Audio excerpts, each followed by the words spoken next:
Oh man, that's a good question. How did we find out she was pregnant? Since we weren't expecting, it was definitely a surprise for both of us. I totally forgot. I'm serious. If it was a girl, we hadn't contemplated little boy names, but if it was a girl, we knew it would be Darcy Ann.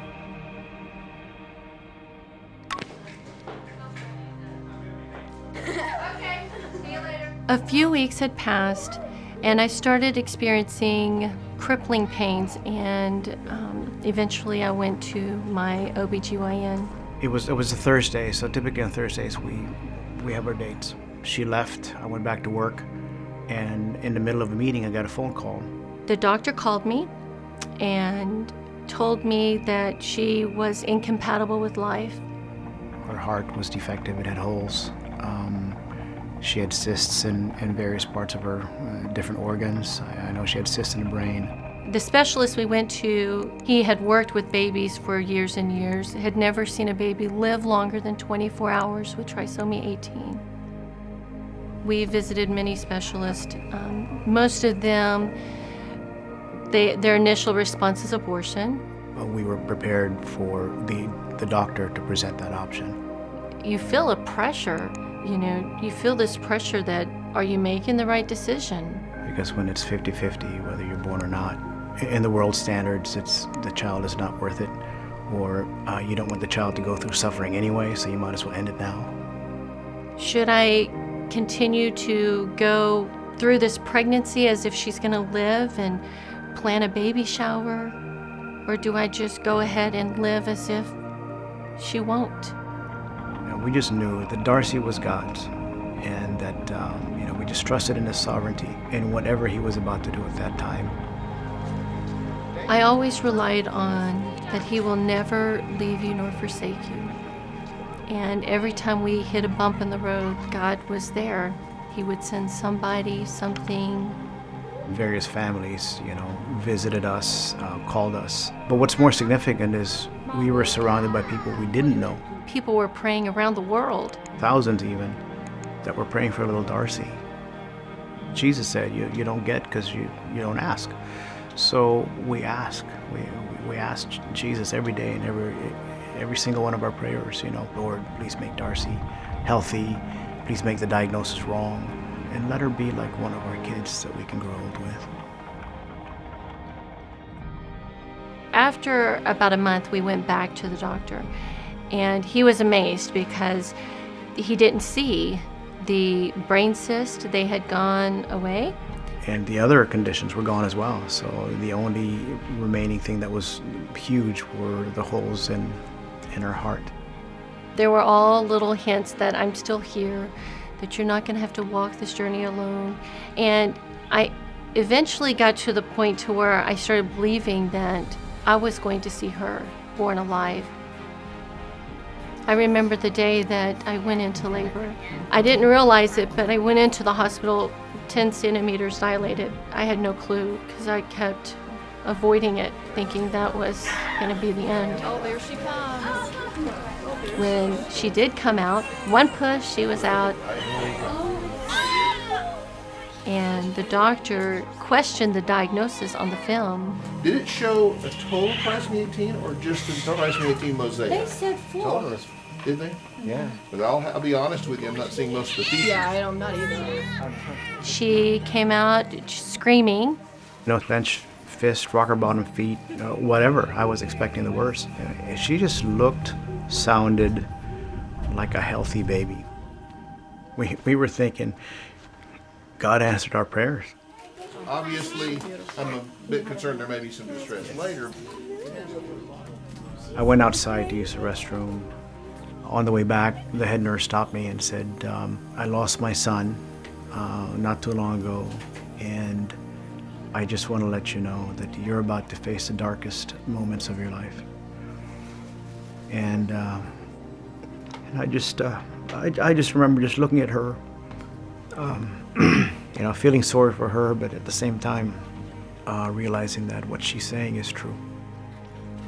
Although she didn't have a lot of the outward signs, we knew by that night and the next day she wasn't feeding well, and we knew we were going to have some difficulties. They really didn't give her much of a chance. She said, well, you might as well take her home. Mommy loves. You know, we thought about Job. You know, God gives, God takes away. Blessed be the name of the Lord. Well, we're His, and Darcy was His. So we were going to do our best to take care of the gift. Okay, ready?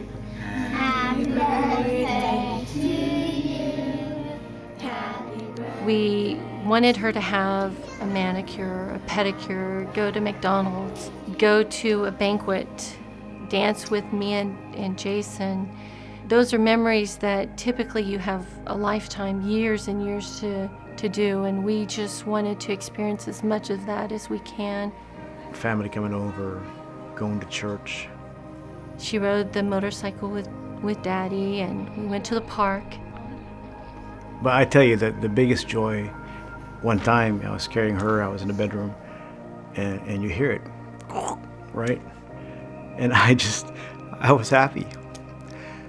I put her down on the bed and I changed her diaper, because I changed thousands of diapers. And I was holding that diaper, just jumping up and down. I said, she pooped. So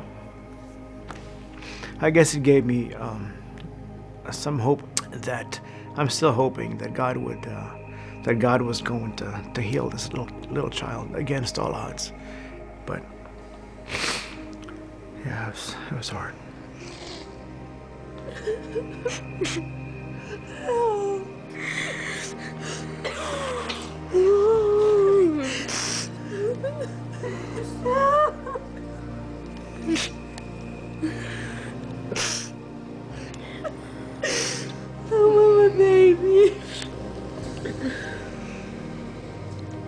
I think when you have a terminally ill baby, and even though you're really big on life and support life, there comes a time when you're okay, because you don't want to see them suffer anymore.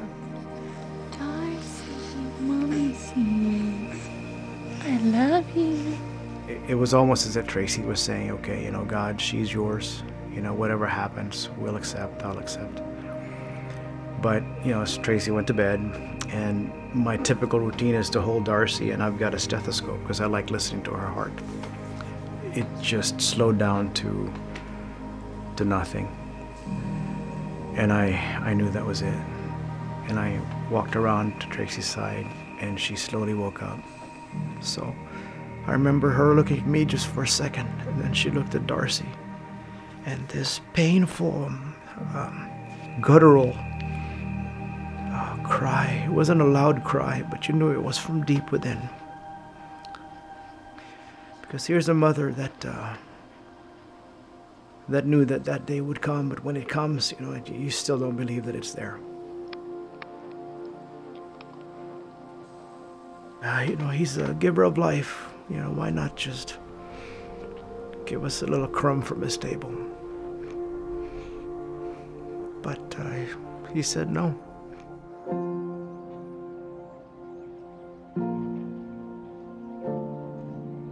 I can't think of any worse situation than being a father and having your kids precede you. But, you know, God said He'd never leave you nor forsake you. When I started owning the thought that, you know, Darcy's going to pass, right? That was like a no. But when God says no, there's always a reason why.